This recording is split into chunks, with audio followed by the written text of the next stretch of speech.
श्री हरि विष्णु। आपका दिन शुभ और मंगलमय हो।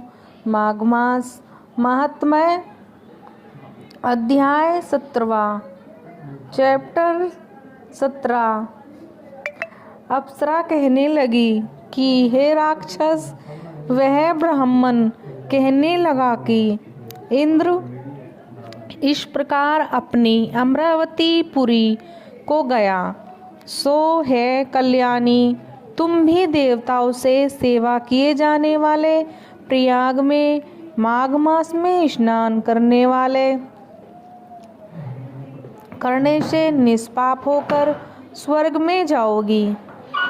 मैंने उस ब्राह्मण के यह वचन सुनकर उसके पैरों में पड़कर प्रणाम किया और घर में आकर सब भाई बांधव और नौकर चाकर धनादि त्याग कर शरीर को नष्ट होने वाली वस्तु समझकर घर से निकली और माघ मास में गंगा यमुना के संगम पर जाकर स्नान किया।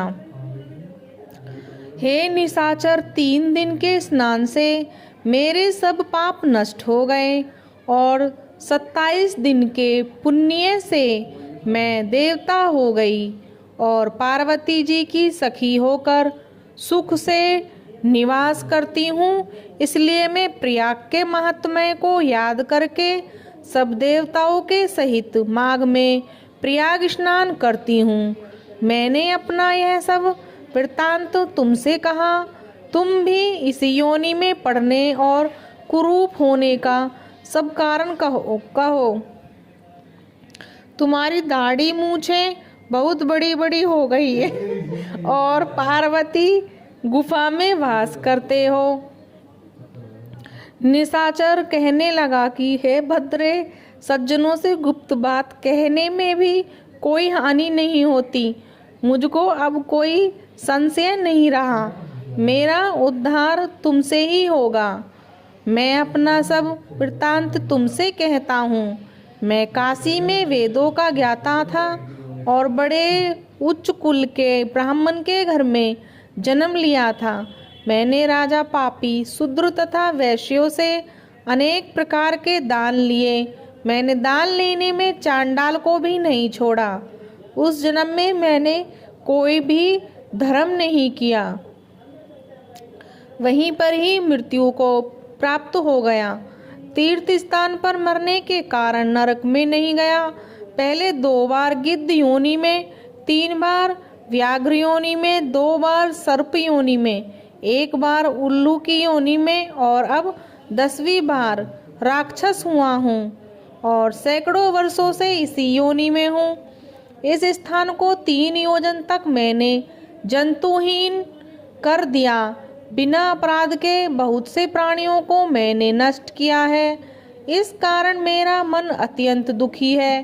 तुम्हारे दर्शन से चित्त में कुछ शांति अवश्य आई है, क्योंकि सज्जनों का संग तुरंत ही सुखदायी होता है।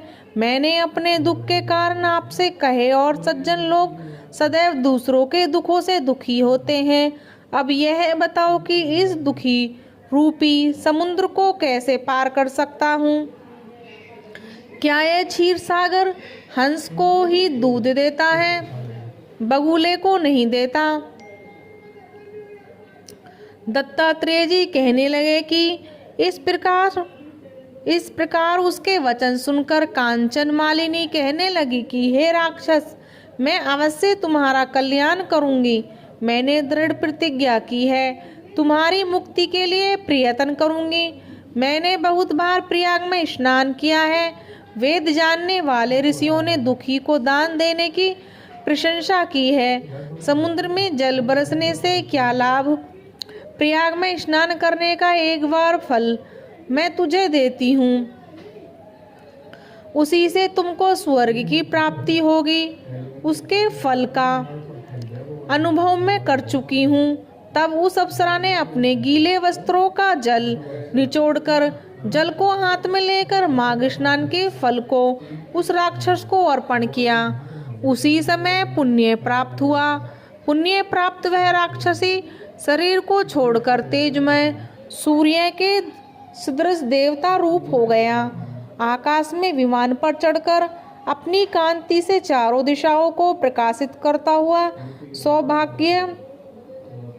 शोभायमान हुआ और कहने लगा कि हे ईश्वर ही जानता है तुमने कितना उपकार मुझ पर किया है। अब भी कृपया कुछ शिक्षा दो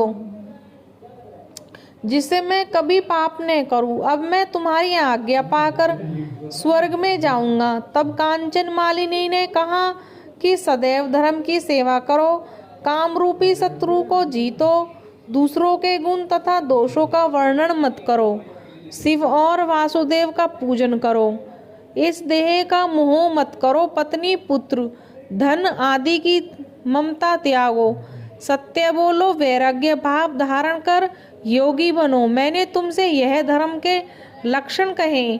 अब तुम देवता रूप होकर शीघ्र ही स्वर्ग को जाओ।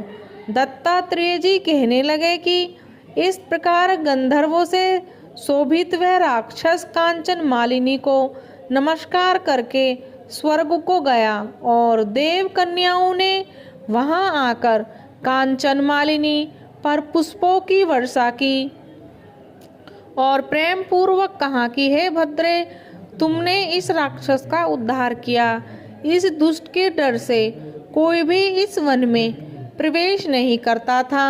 अब हम निडर होकर विचरेंगे। इस प्रकार कांचन मालिनी उस राक्षस का उद्धार करके प्रेम पूर्वक देव कन्याओं से क्रीड़ा करते हुए शिवलोक को गई। जय श्री हरि विष्णु। माघ मास महात्म्य अध्याय 17वां समाप्त।